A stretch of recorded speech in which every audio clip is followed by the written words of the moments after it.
Subscribe now and press the bell icon. Never miss an update.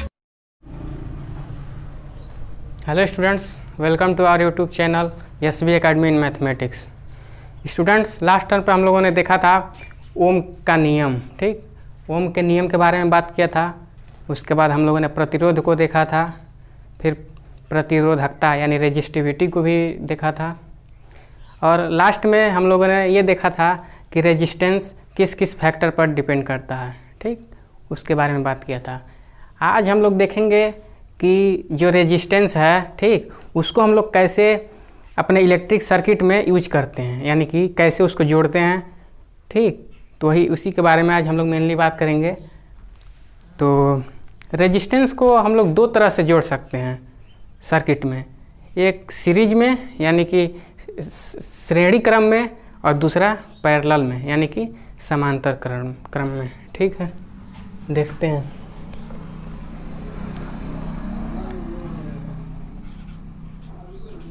प्रतिरोधों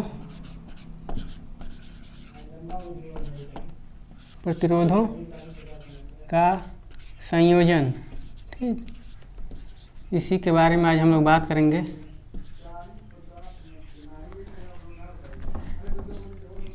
combination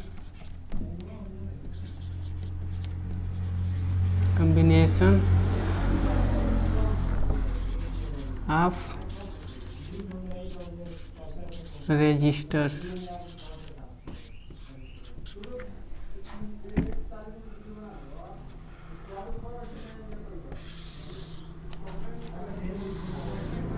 ठीक, तो प्रतिरोधों को हम लोग दो प्रकार से जोड़ सकते हैं, एक सीरीज में और दूसरा पैरेलल में।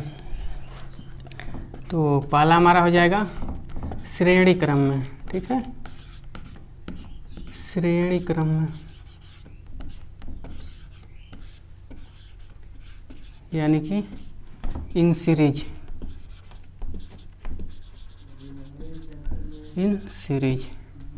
दूसरा क्या होगा? समांतर क्रम में। समांतर क्रम में यानी कि इन पैरेलल।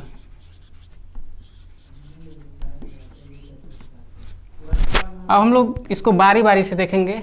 ठीक है, पहले हम श्रेणी क्रम की बात करेंगे, यानी कि प्रतिरोधों को हम लोग पहले श्रेणी क्रम में जोड़ेंगे, उसके बाद हम लोग समांतर क्रम में जोड़ेंगे। ठीक है, बारी बारी से हम लोग बात करेंगे। तो सबसे पहले हम श्रेणी क्रम में देखेंगे कैसे प्रतिरोधों का संयोजन होता है सर्किट में। ठीक, पहला प्रतिरोधों का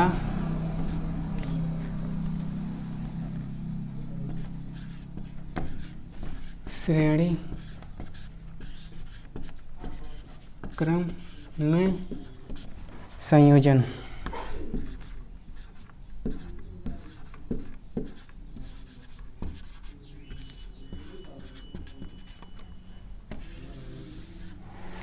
यानी कि combination of resistance in series.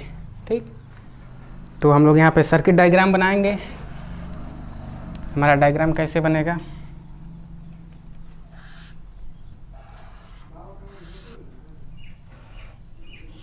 ये हम बैटरी बनाएंगे, सोर्स ऑफ एनर्जी। ठीक है, यहाँ हम लोग की बनाएंगे,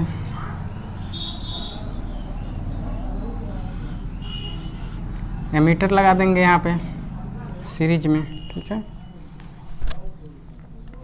यहाँ पे हम लोग क्या करेंगे कि प्रतिरोधों को जोड़ेंगे। ठीक है, यहाँ पे हम लोग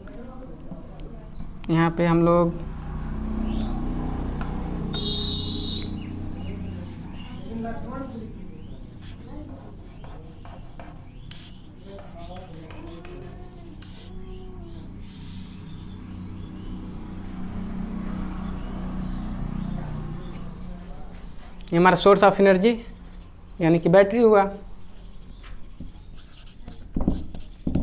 बैटरी ये हमारा की हुआ। ठीक, ये हमारा अमीटर हुआ, ठीक। मान इसमें इसको इस जो ये रेजिस्टेंस है, ठीक, इसको हम लोग मान लेते हैं R1 है, R1, और ये जो है ये R2 हुआ और ये R3। ऐसे ही हम लोग बहुत सारे जोड़ सकते हैं, ठीक। और मान लीजिए कि बैटरी का जो पोटेंशियल है, ठीक, पोटेंशियल डिफरेंस यानी कि विभवांतर, वो हमारा है भी है, ठीक। करंट पास करेगा, स्विच को हमने ऑन किया है, ठीक, करंट पास करेगा। करंट को मान लेते हैं I हुआ, ठीक। I करंट ऐसे पास करेगा, रेजिस्टेंस R1 से जितना पास करेगा I पास करेगा, उतना ही करंट R2 से पास करेगा, उतना ही करंट R3 से भी पास करेगा, ठीक है। यानी कि करंट I R1 से I पास कर रहा है, करंट रेजिस्टेंस R2 से भी I पास कर रहा है, क्योंकि ऐसे I करंट जो I जा रहा है ऐसे ही जाएगा, जितना R1 में जाएगा उतना ही R2 में और उतना ही R3 में, ठीक है। फिर R3 में भी उतना ही करंट पास करेगा और फिर फाइनली I निकल भी जाएगा, ऐसे निकल के ऐसे आएगा। ये हमारा प्लस और ये माइनस है, ठीक है। फिर क्या होगा कि हम लोग देखेंगे कि जो यहाँ पे पोटेंशियल डिफरेंस होगा R1 दो सिरों के बीच, इसके दो सिरों के बीच जो पोटेंशियल हमारा होगा, विभवांतर जो होगा, वो मान लिया हमने V1 है, ठीक है, V1। फिर यहाँ पे जो होगा वो मान लेते हैं हम लोग V2 है, ठीक। और फाइनली यहाँ पे हम लोग मान लेते हैं कि जो पोटेंशियल डिफरेंस है वो V3 है। दो पॉइंटों के बीच ये मेजर कर रहा है वोल्ट मीटर, तो कितना है, V1 है। R1 रेजिस्टेंस में जो हमारा वोल्टेज है यानी कि पोटेंशियल डिफरेंस वो V1 है, ये V2 है और ये V3 है, ठीक है। और कुल वोल्टेज कितना है, यानी कि कुल पोटेंशियल डिफरेंस V है, ठीक। यहाँ पे डिवाइड हो जा रहा है V, यहाँ से इसका तो जो वोल्टेज है वो V है, ठीक है, लेकिन जो यहाँ पे है हमारा वोल्टेज ये V1 है, V2 है, V3 है, ठीक है। इससे हम लोग ये समझ पा रहे होंगे कि यहाँ पे जो V1 होगा वो क्या होगा, V1 क्या होगा,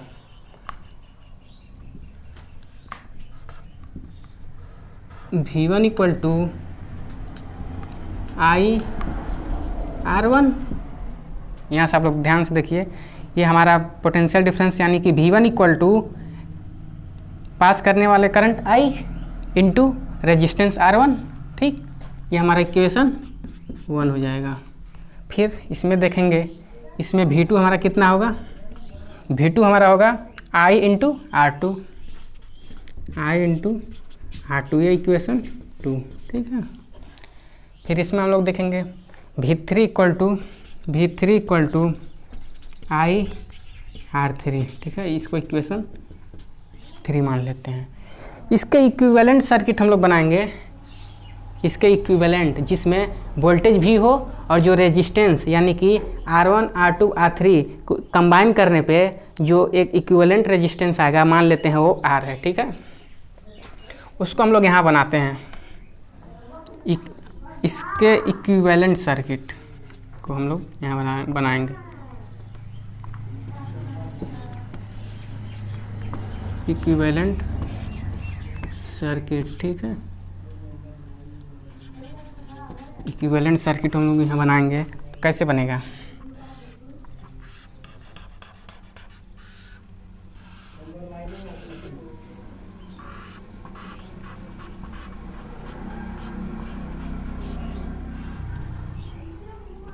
ये हमारा मीटर हुआ और इसका जो इक्विवेलेंट रेजिस्टेंस है वो R है, ठीक है, R है। और ये हमारा बैटरी हो गया, ठीक है। ये हमारा की हुआ, ऑन कर दिया। इसका पोटेंशियल डिफरेंस जो है V है, करंट ऐसे पास करेगा, करंट कितना है I है, ठीक है। अब यहाँ पर लोग देखेंगे कि V इक्वल टू क्या होगा, V इक्वल टू होगा हमारा I यानी कि total current into resistance, resistance हमारा R है, आर, ठीक है। इसको हम लोग मान लेते हैं इक्वेशन 4, इसको हम लोग मान लेते हैं इक्वेशन 4। चूँकि यहाँ पे टोटल वोल्टेज V है, ठीक है, यहाँ पे टोटल वोल्टेज कितना है V है, और यहाँ पे ये डिवाइड हो जा रहा है, V1 V2 और V3 में टूट जा रहा है, ठीक है। तो हमारा जो इक्विवेलेंट वोल्टेज होगा वो कितना होगा, कितना होगा हमारा equivalent voltage V equal to V1 plus V2 plus V3 होगा ना। Total voltage equal to V1 plus V2 plus V3, ये हमारा होगा। फिर putting the value of V1 V2 and V3 from equation 1 2 and 3, putting the value of V1 V2 V3 and V, कहाँ से, from equation 1 2 3 and 4, ठीक है। क्या होगा, इतना नोट करिए, फिर हम बता रहे हैं। यानी कि putting the value of V1 V2 V3 and V, यानी कि V1 V2 V3 और V का वैल्यू पुट करेंगे कहाँ से, इक्वेशन 1 2 3 एंड 4 से, ठीक। तो यहाँ हम लोग लिखेंगे V1 की वैल्यू क्या है, I R equal to V1 की वैल्यू क्या है, IR1 प्लस V2 की वैल्यू IR2 एंड V3 की वैल्यू IR3, ठीक है।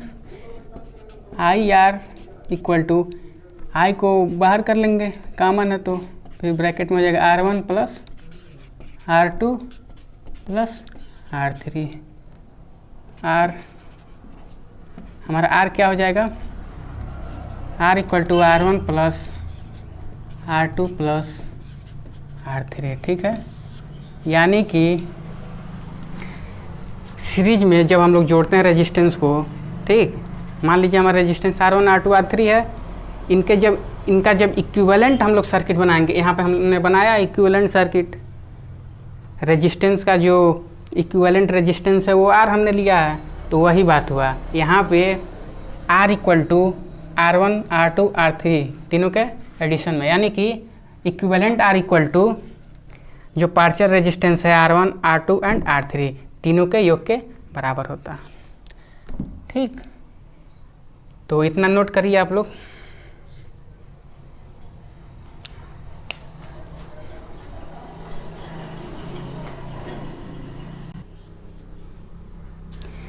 तो सीरीज की बात हो गई, रेजिस्टेंस को हम लोगों ने सीरीज में जोड़ दिया है, उसके बारे में हम लोग बात कर चुके। अब हम बात करेंगे कि प्रतिरोधों को समांतर क्रम में कैसे जोड़ा जाएगा, ठीक है, यानी कि combination of resistance in parallel. तो इसी के बारे में बात हम करेंगे।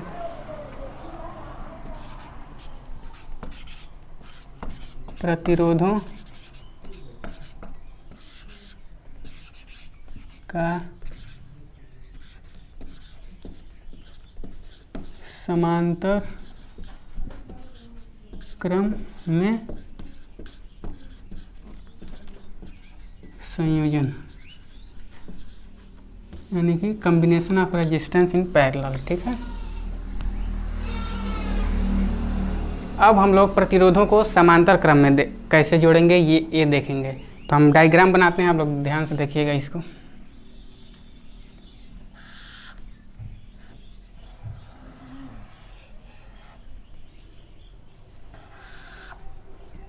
ये हमारा हुआ सोर्स ऑफ एनर्जी, यानी कि बैटरी हुआ, ठीक है।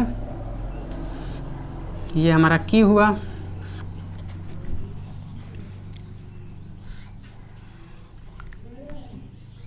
यहाँ पे हम लोग अमीटर को जोड़ देते हैं, ये ठीक है।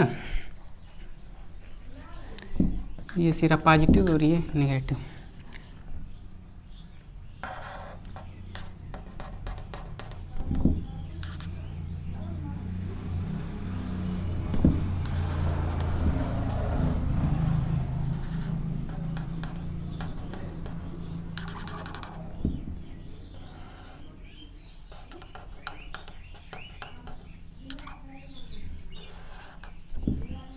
ठीक है। ये हमारा प्रतिरोध हुआ, तीनों देखिए आप समांतर क्रम में है, ठीक। इसको हम लोग मान लेते हैं R1, इसको मान लेते हैं R2 और इसको मान लेते हैं R3, ठीक है। जो बैटरी का विभवांतर है वो V है, V बैटरी का विभवांतर V है। स्विच को ऑन करेंगे, करंट पास करेगा, ठीक है।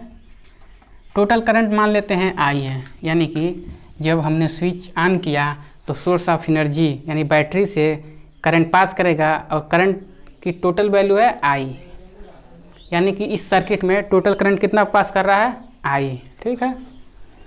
फिर हम लोग देखेंगे करंट ऐसे पास करेगा, ठीक। यहाँ भी I होगा, करंट की वैल्यू यहाँ भी I होगी, टोटल विभवांतर भी।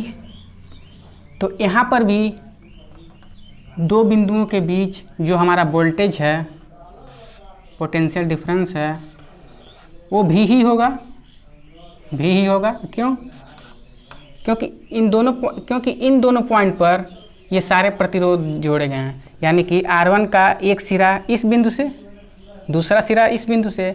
सेम बात R2 में भी, इसका एक सिरा, मतलब तीनों प्रतिरोधों का एक सिरा एक बिंदु से और दूसरा सिरा दूसरे बिंदु से जुड़ा हुआ। तो इसमें वोल्टेज क्या होगा? भी ही होगा, यानी कि जितना बैटरी का वोल्टेज है उतना ही वोल्टेज इन तीनों प्रतिरोध में होगा, ठीक है। अब करंट की बात करेंगे हम लोग। करंट यहाँ से आई जा रहा है, आई ऐसे पास करेगा, फिर यहाँ तक करंट आई रहेगा, ठीक है। अब यहाँ बात ये है कि टोटल करंट आई पास कर रहा है, तो किस में कितना बहेगा, ठीक है। क्या तीनों से आई पास करेगा? नहीं, ऐसा भी नहीं होगा। तो मान लेते हैं कि यहाँ से जाने के बाद करंट 3 भागों में बढ़ जाएगा, क्योंकि 3 प्रतिरोध हमने लगाया है। तो I में कुछ जाएगा, R1 में कुछ जाएगा, R2 में भी कुछ जाएगा और R3 में कुछ भी जाएगा। मान लेते हैं कि जो R1 रेजिस्टेंस है, इसके थ्रू जो करंट पास करेगा वो I1 है, ठीक है। यानी कि यहाँ पर जो करंट है वो I1 है। रेजिस्टेंस R2 से जो करंट पास करेगा वो I2 मान लेते हैं, यानी कि इसमें I2 है, ठीक है। और जो रेजिस्टेंस R3 से पास करेगा करंट, उसकी वैल्यू जो है वो मान लेते हैं कि I3 है, ठीक है, I3 है। अब हम लोग देखेंगे यहाँ से करंट I पास कर रहा है, ठीक है। यहाँ जाने के बाद 3 भागों में टूट गया है हमारा करंट, I1, I2, I3, ठीक। करंट फिर ऐसे पास करेगा तीनों ओर से, यहाँ फिर आएगा, यहाँ फिर आएगा, मिलेगा। यहाँ पे जो करंट की वैल्यू होगी वो क्या होगी? यहाँ फिर I होगी, क्योंकि तीनों तरफ से जो करंट की वैल्यू जा रही है अलग अलग, वो तीनों यहाँ पे मिलने के बाद जो हमारा पहले करंट था टोटल I था, वही करंट फिर यहाँ पे मिल जाएगा, ठीक है। अब यहाँ से करंट I पास करेगा, यहाँ भी I होगा करंट, ठीक। अब हम लोग ये देख रहे हैं कि जो वोल्टेज है वो सेम है, ठीक है, वोल्टेज सेम है, बस करंट यहाँ जाने के बाद से 3 भागों में टूट जा रहा है, I1, I2, I3। यानी कि हम ये समझ पा रहे हैं कि जो हमारा टोटल I होगा, यानी कि जो टोटल करंट होगा वो I1 यानी कि इसमें बहने वाला धारा प्लस I2 यानी कि R2 में जितना करंट होगा प्लस I3 के बराबर होगा, ठीक है। जो सर्किट में कुल धारा बहेगी यानी कि I वो इक्वल होगी, ठीक, रेजिस्टेंस R1 के थ्रू जो करंट बहेगा I1 प्लस रेजिस्टेंस R2 के थ्रू जो करंट बहेगा I2 और रेजिस्टेंस R3 के थ्रू जो करंट बहेगा I3, ठीक, इसके योग के बराबर होगा। ये इसको इक्वेशन हम लोग 1 मान लेते हैं, इक्वेशन 1 हुआ, ठीक है। अब हम लोग यहाँ से फार्मूला लगाएंगे ओम के नियम से, ठीक, अकॉर्डिंग टू ओम्स लॉ, ठीक है। ओम के नियम के अनुसार V इक्वल टू क्या होगा? V equal to I1 R1, ठीक है, V equal to I1 R1 होगा, I1 R1 होगा। यहाँ से हम लोग I1 की वैल्यू फाइंड आउट करेंगे। I1 क्या होगी? V अपॉन R1, ठीक है। इसको इक्वेशन 2 मान लेते हैं। V equal to I1 R1, यानी कि I1 equal to V upon R1, ठीक है, इक्वेशन 2। फिर इसमें बात करेंगे तो हमारा V इक्वल टू क्या होगा, I2 R2 होगी, ठीक है। तो I2 हमारा क्या होगा, I2 equal to V upon R2 हो जाएगा, V अपान R2। और इसी प्रकार से V equal to I3 R3 हो जाएगा। यहाँ से I3 की जब वैल्यू फाइंड आउट करेंगे तो होगा हमारा V अपान R3, ठीक है। इसको इक्वेशन, ये सेकंड हुआ, ये थर्ड इक्वेशन हुआ, एंड ये फोर्थ इक्वेशन हुआ, ठीक है, ये फोर्थ इक्वेशन हुआ। अब हम लोग जो रेजिस्टेंस R1 R2 और R3 है, ठीक है, इसके इक्विवेलेंट रेजिस्टेंस को फाइंड आउट करेंगे और फिर हम लोग देखेंगे कि क्या होता है, ठीक है। तो इसके इक्विवेलेंट सर्किट को हम लोग बनाते हैं। इक्विवेलेंट सर्किट कैसे होगा हमारा वो सर्किट, ऐसे होगा, ये बैटरी हुआ, ये हमारा की हो जाएगा। यहाँ पे हम लोग एमीटर को ऐड कर देंगे, ठीक है। स्विच को ऑन करेंगे, ये प्लस हुआ, ये निगेटिव, बैटरी। स्विच को ऑन करेंगे, करंट पास करेगा, मान लीजिए करंट आई है, ठीक है, टोटल करंट आई पास कर रहा है, वोल्टेज बैटरी का वोल्टेज भी है, और जो इसके इक्विवेलेंट रेजिस्टेंस हैं वो मान लेते हैं हम लोग आर हैं, ठीक है। अब हम लोग देखेंगे बैटरी का वोल्टेज भी, स्विच को ऑन करेंगे, करंट पास करेगा, टोटल करंट आई है, करंट ऐसे पास करेगा आई, ये जो रेजिस्टेंस हमारा लगा है, ठीक, इसके थ्रू करंट पास करके इधर से निकल जाएगा आई, ठीक है। अब यहाँ पे जो हमारा वोल्टेज होगा ओम के नियम के अनुसार वो क्या होगा, वो होगा V equal to I R, ठीक, टोटल करंट आई इंटू जो इक्विवेलेंट रेजिस्टेंस है, ठीक है। इसको हम मान लेते हैं इक्वेशन 5, ये हमारा इक्वेशन 5 हो गया। नहीं, इसको नहीं, आई की वैल्यू फाइंड आउट कर लेंगे, I equal to V upon R, ये हमारा इक्वेशन 5 होगा, ठीक है। अब इक्वेशन 1 जो है I equal to I1 I2 I3, ठीक है, यहाँ पे हम लोग वैल्यू पुट कर देंगे, I equal to V upon R यहाँ पुट करेंगे, और फिर I1 I2 I3 के वैल्यू ऐसे ही पुट करेंगे और फिर आगे सॉल्व करेंगे। इतना नोट करिए आप लोग।